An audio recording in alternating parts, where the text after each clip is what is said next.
કરીએ તો છોટાઉદેપુર જિલ્લામાં કામગીરી કરવામાં તંત્ર બિલકુલ નિષ્ફળ પુરવાર થયું છે। જિલ્લામાં એવું સ્થળ નહીં હોય કે જ્યાં સમસ્યા ન હોય। ખાસ કરીને છેવાડાના વિસ્તારોમાં મોટી મુશ્કેલીનો સામનો કરવો પડી રહ્યો છે। છોટાઉદેપુર તાલુકાના બોકડિયા ગામની નદી પર બ્રિજ બનાવવા ગ્રામજનોએ માંગ કરી। નિંભર તંત્ર સાંભળતું ન હોવાથી ગ્રામજનોએ સૂત્રોચ્ચાર કરીને તંત્રને જગાડવાનો પ્રયાસ કર્યો। છોટાઉદેપુર તાલુકાના બોકડિયા ગામની વચ્ચેથી નદી પસાર થાય છે। બોકડિયા ગામના લોકોએ ગ્રામ સભામાં તેમજ સાંસદ, ધારાસભ્ય, કલેક્ટર સાથે જ જિલ્લા વિકાસ અધિકારી સુધી નદી ઉપર પુલ બનાવવા માટે રજૂઆત કરી, પરંતુ પ્રજાના પ્રતિનિધિ હોય કે સરકારી બાબુ હોય, કોઈ પણ રજૂઆત સાંભળવા તૈયાર નથી। ત્યારે આખરે થાકી હારી અને ઘોર નિદ્રામાં રહેલી સરકારને જગાડવા માટે ગ્રામજનોએ સરકાર વિરુદ્ધ સૂત્રોચ્ચાર કર્યા। ગામના નિશાળ ફળિયામાં કોઈ બીમાર પડે તો જોડીમાં નાખી અને પટેલ ફળિયા સુધી પગપાળા નદી પસાર કરી લાવવા પડે છે। ત્યારે 108 કે પછી એમ્બ્યુલન્સ નિશાળ ફળિયામાં પહોંચી નથી શકતી।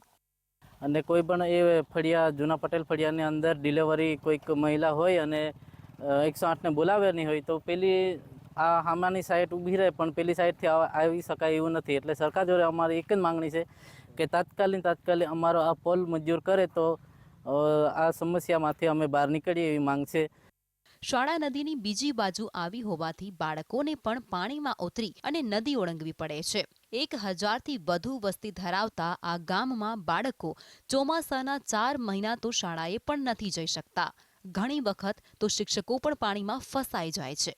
મધ્યપ્રદેશને અડીને ગામ આવેલું છે અને સામે નદીથી પેલી બાજુ પ્રાથમિક સ્કૂલ 1 થી 8 ધોરણ આવેલ છે, જે ચોમાસાના 4 મહિના સુધી બાળકો સ્કૂલમાં જઈ શકતા નથી। એના કારણે અભ્યાસ બગડે છે।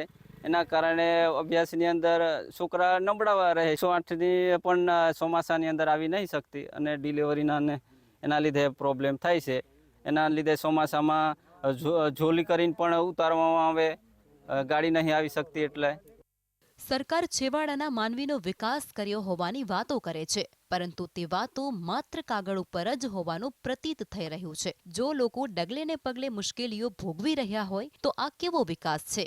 આ ગામ મધ્યપ્રદેશની બોર્ડર ઉપર ગુજરાતના છેવાડાનું ગામ છે। ત્યારે સરકાર ક્યારે જાગશે તે જોવું રહ્યું। સરકાર મોટા મોટા દાવા કરે છે વિકાસ થયો, પરંતુ આ જે સ્કૂલ વાળું ફળ્યું છે ત્યાં 1500 જેટલા લોકોની વસ્તી છે। આદિવાસી સમાજના લોકો છે, વર્ષોથી માંગ કરી રહ્યા છે, પરંતુ વિકાસની ગાથાગાથી સરકાર આ આદિવાસી વિસ્તારના જે લોકો છે તેઓની સમસ્યા ક્યારે જે અંત લાવશે તે તો જોવાનું રહ્યું।